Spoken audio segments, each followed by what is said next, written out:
오늘 말씀은 에스라 7장 11절부터 26절까지입니다.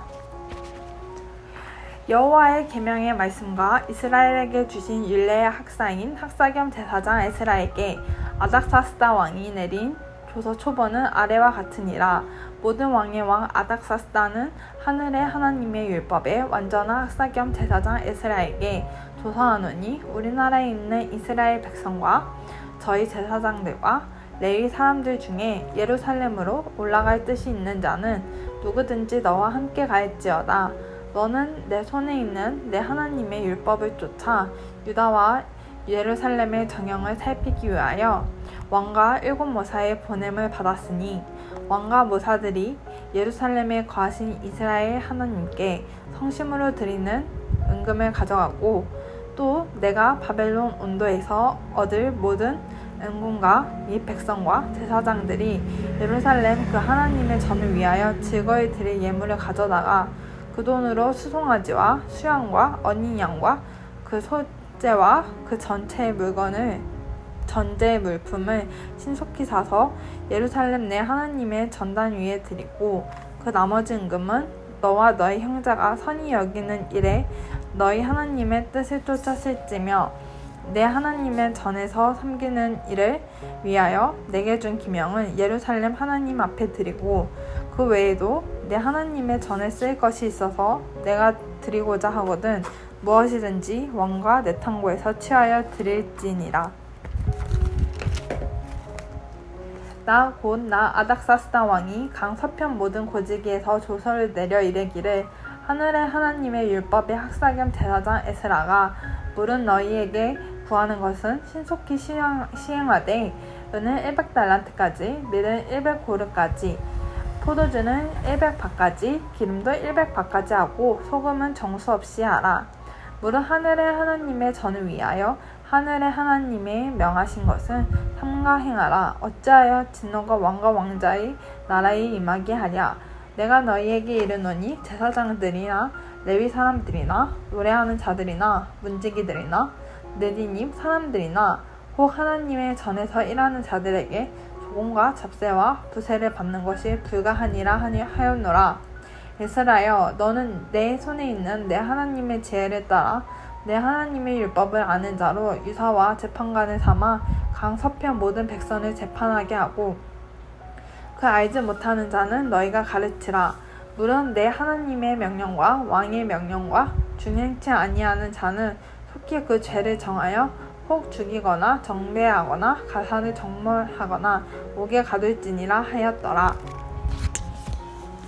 아멘. 아론의 16대 손 율법학자 에스라가 예루살렘에 왔습니다. 그가 오게 된 데에는 페르시아의 왕 아닥사스다의 배려가 있었습니다. 6절에서 에스라에 대해 말하기를, 왕에게 구하는 것은 다 받는 자이더니 했습니다. 비록 지배를 받고 있는 이스라엘 사람이었지만 페르시아의 왕은 에스라를 후대하였습니다. 그는 에스라를 예루살렘으로 귀환하도록 허락해주면서 왕의 조서도 함께 내려줍니다. 그 조서에는 이런 내용들이 담겨져 있었습니다. 먼저, 하나님의 성전에 드리도록 은금과 예물을 주라. 그것으로 제사를 드리고 남은 것은 백성들과 함께 알아서 사용하라. 그 외에 하나님께 제사하기 위해 필요한 물품이 있으면 무엇이든 궁중 창고에서 가져다 쓰라. 또 에스라에게 이런 권세가 있다는 것을 알리기 위해 다른 지역의 공무원들에게도 이 공문을 내려줍니다. 그러면서 23절, 무릇 하늘의 하나님의 전을 위하여 하늘의 하나님이 명령하신 것은 삼가 행하라. 여호와 하나님을 제대로 섬기라고 말하는 것이죠. 물론 아닥사스다 왕이 하나님을 믿는 신앙이 있어서 이런 명을 한 것은 아닙니다. 이 다신론의 입장에서 우리나라 위에 너희 하나님 잘 섬겨라, 이런 의미를 담고 있습니다. 마지막으로 조서에는 성전을 위하여 일하는 자들에게 세금을 감면해 주라, 이런 내용까지 있었습니다. 이런 생각이 듭니다. 아닥사스다 우리 편인가? 어떻게 생각하십니까? 일단 질문을 좀 바꾸어야겠습니다. 우리 편인가 아닌가 하는 것은 옳은 질문이 아닙니다. 그런 식으로 편을 가르고 사람을 대할 수는 없습니다.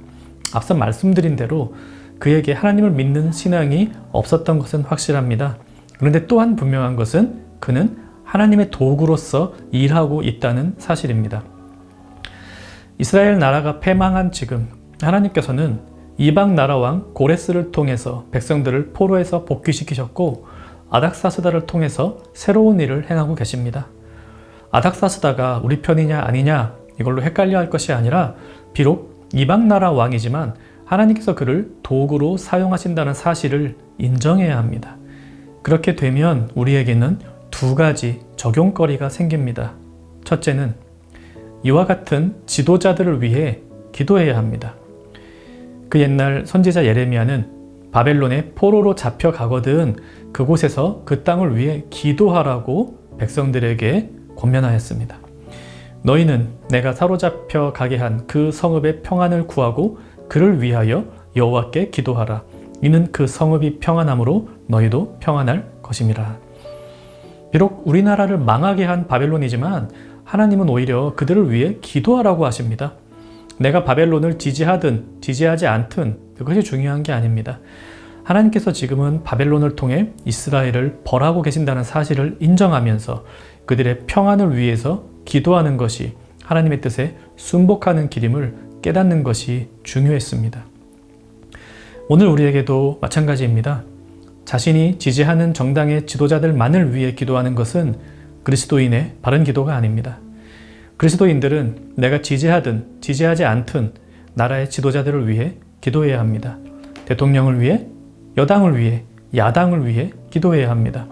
하나님께서 지금도 그들을 통해 우리나라를 다스리고 계신다고 믿고 기도해야 합니다. 하나님께서 굴리시는 역사의 거대한 수레바퀴의 크기와 방향을 우리는 잘 알지 못합니다.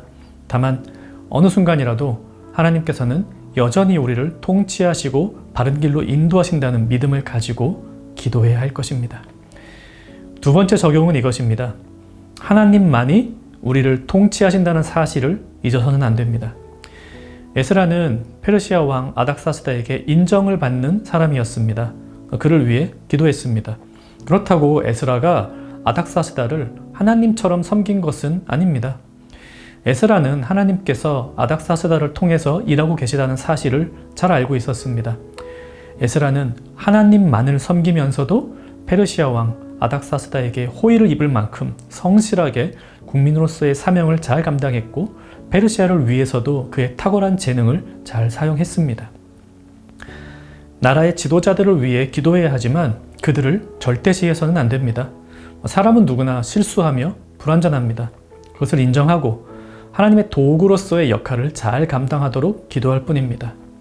우리를 다스리시는 분은 오직 하나님 한 분뿐이십니다. 말씀 생각하며 같이 기도합시다. 개인적 지지나 편견 없이 나라의 지도자들을 위해 기도하게 하소서. 사람과 정당을 절대시하지 않고 오직 하나님만이 우리를 다스리신다는 사실을 기억하게 하소서. 오늘 하루 하나님께서 다스리시는 우리나라에서 평강을 누리는 청년가족 되시기를 바랍니다.